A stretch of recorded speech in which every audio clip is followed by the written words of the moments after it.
随着近日 MEART 抵达台湾，装甲无用论又火了。反对者们认为，俄乌战场已经证明，数百万美元一辆的坦克可以被几万美元的无人机轻松击毁，再加上机动性是不如轮式步战车，运载量不如运兵车，坦克应该从现代战争中淘汰。台湾从美国进口100辆 MEART 是纯的浪费预算。然而事实真的是这样吗？今天大兵和各位一起聊聊这个问题。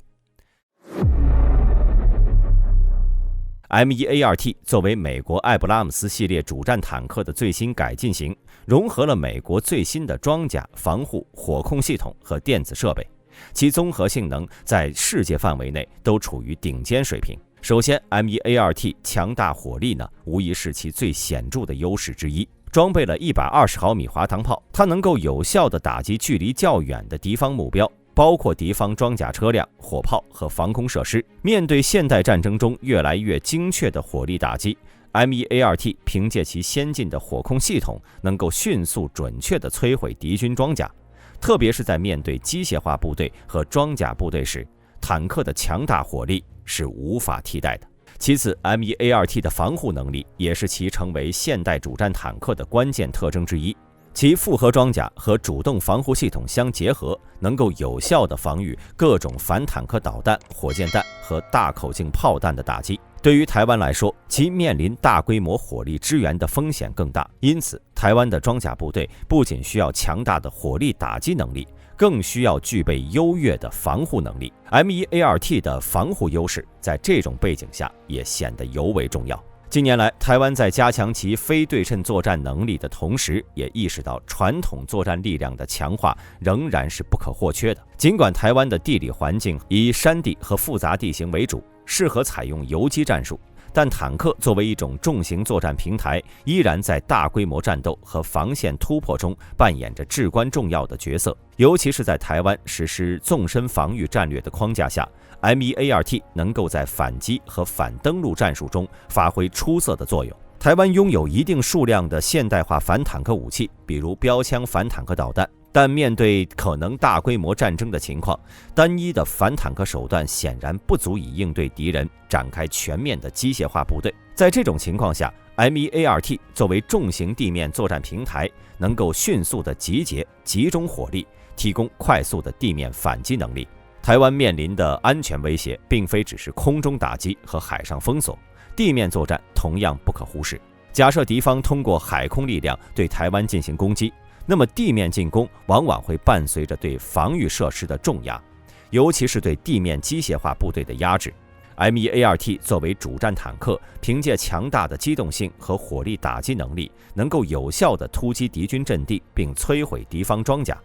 从而为台湾其他防御力量争取宝贵的反击时间。其次 ，MEART 并非单独行动，而是将与其他作战平台，比如装甲步兵战车、炮兵、空军等共同作战。现代战争是强调联合兵种作战的。MEART 作为重型作战平台，其与其他兵种的协同作战能够最大化其战术效能。例如，在台湾的防空体系下， MEART 能够依托防空能力以及空中支援的配合，为地面部队提供强有力的保护，确保地面作战的持续性。最后，尽管 MEART 在台湾的使用面临地理限制，但其战术灵活性是不容小觑的。现代战场上，坦克不仅仅是单一作战平台，它可以在各种地形和战斗中灵活运用。台湾的高山和林地并不意味着无法使用重型坦克，反而可以通过合理的战术布局和机动性调整，使得 MEART 在岛屿防卫中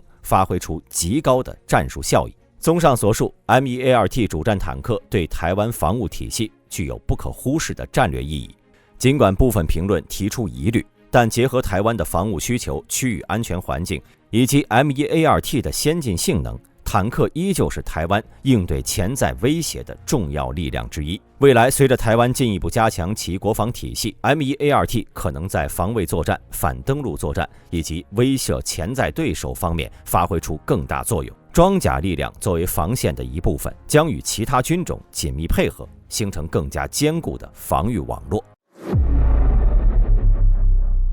其实乌克兰作为俄乌战争的主角，就数次提出过装甲无用论。今年8月，包括乌克兰真理报在内的多家媒体发文指责数百万欧元的北约坦克在乌克兰成了废铁。文章表示，2023年北约国家向乌克兰输送了约80辆德国豹尔 A5 坦克这样的尖端装备，但这些陆战之王在实战中的表现却大打折扣。多段战场视频记录下，这些价值高达600万美元的钢铁巨兽，竟然被成本低廉的 FPV 无人机轻易击中，最终化为熊熊燃烧的废铁。前美国陆军骑兵军官麦克里德穆勒指出，北约坦克未能发挥预期作用的一个重要原因是战场上廉价无人机的泛滥。这些无人机在坦克前线附近形成密集的攻击网，一旦坦克前线失守，便会被无人机迅速摧毁，造成灾难性损失。在过去的1年里，乌克兰军队更多地将豹二坦克用作远程火力支援，避免与敌军坦克发生正面冲突。里德穆勒坦言，在如今的乌克兰战场上，坦克一旦失去机动性，就会被大量无人机迅速摧毁，变得异常脆弱。在乌克兰参战的31辆美制艾布拉姆斯坦克中，至少有5辆在首次重大作战中被摧毁，其中3辆是在阿夫杰夫卡地区，被无人机反复打击后化为灰烬。此外呢，另一种北约坦克挑战者2也在乌克兰作战中遭遇了诸多困难。该坦克重达64吨，难以通过乌克兰的大部分桥梁或在软质地面上行驶，极易陷入困境。同时，由于工艺复杂，备件供应不足，也严重制约了其作战效能。豹二坦克的重量与之相仿，而艾布拉姆斯坦克则更为笨重。德国豹二坦克是乌克兰战场上最常见的现代北约坦克之一，作为冷战早期生产的型号，单价高达600万美元。根据国际军事数据网站的统计，乌克兰的欧洲盟友已向其转移了82辆豹二坦克了，其中德国和波兰分别提供了18辆和14辆。然而，波兰军队发现，这些坦克虽然尚可一战，但升级成本高昂，而且维护费用逐年攀升，因为他们已经服役了数十年之久。前英国装甲部队成员西蒙·约翰逊认为，现代坦克在乌克兰战场环境中并未能大展拳脚。他批评西方领导人过于乐观地认为，只要向乌克兰提供几辆北约主战坦克，就能轻松地突破俄军防线。这一想法在实战中已被证明是不切实际的幻想。这段视频相信很多人都看过。去年，一辆乌军的 M2 布雷德利和俄军的 T90 坦克短兵相接。随后，乌军凭借精准的驾驶技术和射击水平，在第一波交锋中就损坏了 T90 的观瞄系统，让拥有毁灭性武力的主战坦克成了瞎子。而 M2 则开始了单方面暴打，25毫米链炮像洗澡一样泼洒在 T90 装甲上。这场战斗毫无疑问是以乌军的胜利告终。然而我们要注意啊，俄军的 T90 坦克并没有被乌军摧毁，而是因为看不清路，撞在了建筑废墟上，导致动力系统和炮塔损坏，最终3个车组也成功弃车逃生了。要知道 M2 布雷德利的25毫米 M919 穿甲弹可是在1500米距离上穿透140毫米的军制装甲，除了现代主战坦克，几乎所有的装甲车辆都能被该火力贯穿。而 T90 呢，是俄军处于大量服役状态的最新型坦克，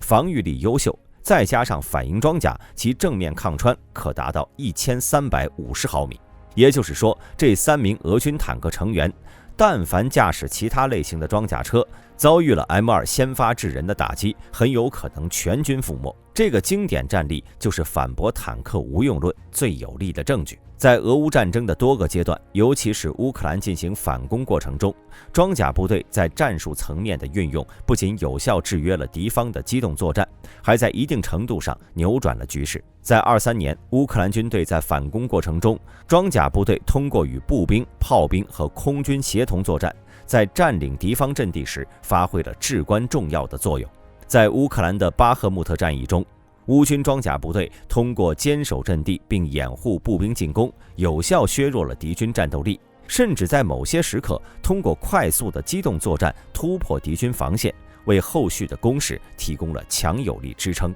与此同时，俄军虽然在战争初期取得了一定战术优势，但随着美制标枪反坦克导弹的投入使用，俄军的装甲部队损失惨重。尽管如此，俄军仍然使用大量的装甲部队，尤其是在防御性作战中，因为只有主战坦克才能兼具防御力和重型火力支援，在一定程度上保持了阵地的稳定性，防止乌军的全面突破。反坦克武器的技术进步确实给装甲部队生存带来了重大威胁，但另一方面不能因此否定了装甲的存在价值。首先，现代装甲装备在不断改进，具备了更强的防护能力。正如不久之前大兵新闻所报道的，由于龙式装甲的大量应用，无人机对坦克的直接威胁已经大大降低了，只能用于对失去动力的坦克的补刀，而无法作为反坦克的主要火力。其次，装甲部队的作用不仅仅是单纯的生存问题，他们在战场上的多重功能，